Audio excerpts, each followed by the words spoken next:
औज़ुबिल्लाहिमिनश्शैतानिर्रजीम बिस्मिल्लाहिर्रहमानिर्रहीम। शुरू करते अल्लाह के नाम से जो बड़ा मेहरबान है, रहम करने वाला है। अस्सलाम वालेकुम दोस्तों, की हाल है? फिट हो बहन कर तुम ठीक हो? तो अलहमदुलिल्लाह असी भी ठीक हैं। तो सवेरे सवेरे का टाइम है तो हाँ जी। तो जो मेरा जो अज जे तुहानू मैं दसन लगा जे अज मेरा भाई दे जो बच्चा फौत हो गया रात का। तो सारे दोस्त जनाब जरूर जो दुआ करे जे अल्लाह पाक जो करम करे। तो बाकी सारे दोस्त जनाब जरूर कमेंट शेयर किया करो तो वीडियो साड़ी मुकम्मल वाच की करो। तो उस बच्चे की वीडियो भी मैं विच ला देवांगा व्लॉग दे तुसीं उहनूं जरूर वेखिया जे।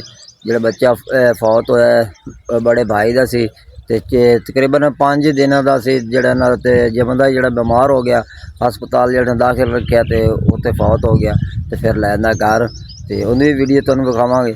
वीडियो मुकम्मल वेखनी है तो वाच करनी तो कमेंट शेयर करनी। बड़ी मेहरबानी दोस्तों की। अल्लाह पाक खुश रखे आबाद रखे, जिते रहो खुश रहो आबाद रहो। अल्लाह पाक तुमको ढेर ढेर खुशी दे, किसी गल कमी ना देवे। हाँ जी। तो रात को हो गई फौत की तो जड़ा बेगम साहब फिर जड़ा अपनी माँ प्यो के नाल आ गई तो हुण जड़ा सवेरे रोटियां ला रही है। हाँ जी बेगम साहब। हाँ जी रोटियां पक गई बान 2 रोटियां रह गई पकदियां फिर बाकी बना लिया। तो रात में जो फिर मैंने आना पा गया गई तो मैं लाड़ के सी ज़ेरबास ना। फिर जो ज़ेरबास के जो वड्डा भाई सारे वड्डा उनका बेटा फौत हो गया। फिर रात को आ गई हुण असीं आ गए सुबह घर तक जो बच्चे नाश्ते नुश्ते करा के ना फिर दोपहर में चले जावांगे उत्थे।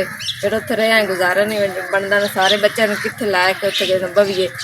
फिर सुबह रात को आ गया से नाश्ता वगैरह करके दोपहर में फिर चले जावांगे फौतगी वाले घर। फिर भी चले जाएंगे नाश्ते नुश्ते बच्चे करवा के बच्चे करवा लवेंगे।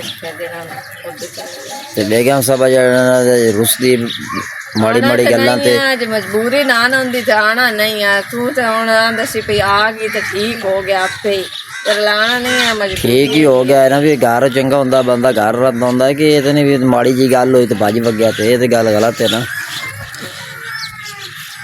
औखे सौखे टाइम तो बंदे नाल साथ देना चाहिए। ये तो नहीं भी जड़े जैसे औखा टाइम होया भज वग्या घर नूं। औखे टाइम बड़े टप्पा आए तेरे नाल। चलो हुण जड़ा बंदे तरह रोटियां पका हुण जड़ा हुण बाने ना बना।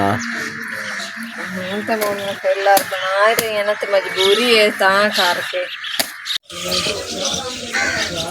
हाँ जी। तो बाकी बच्चों ने नाश्ता करा लिया, मैं भी कर लिया, ज़ेरबास ने भी कर लिया। छोटी रही छोटी जो लेट उठी है तो इनू मैं करावन लगी हाँ दही के नाल। तो बाकी असां की लस्सी के नाल नाश्ता सारे ने।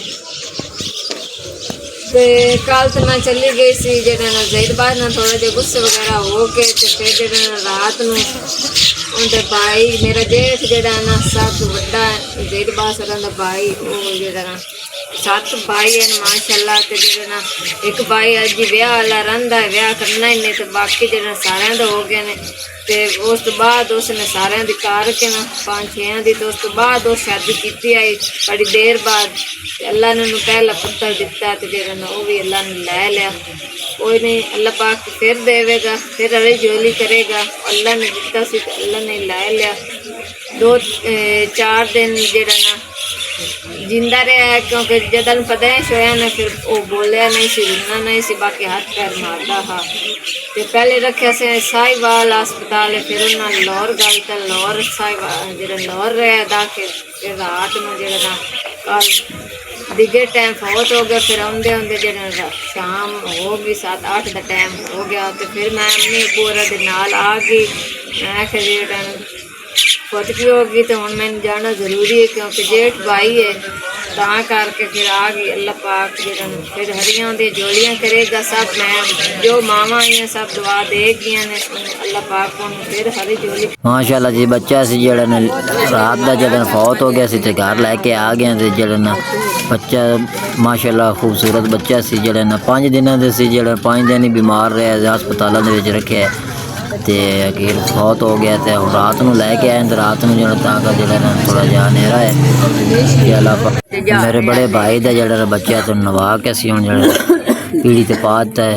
हम जनाजे वास्ते लै जान लगे।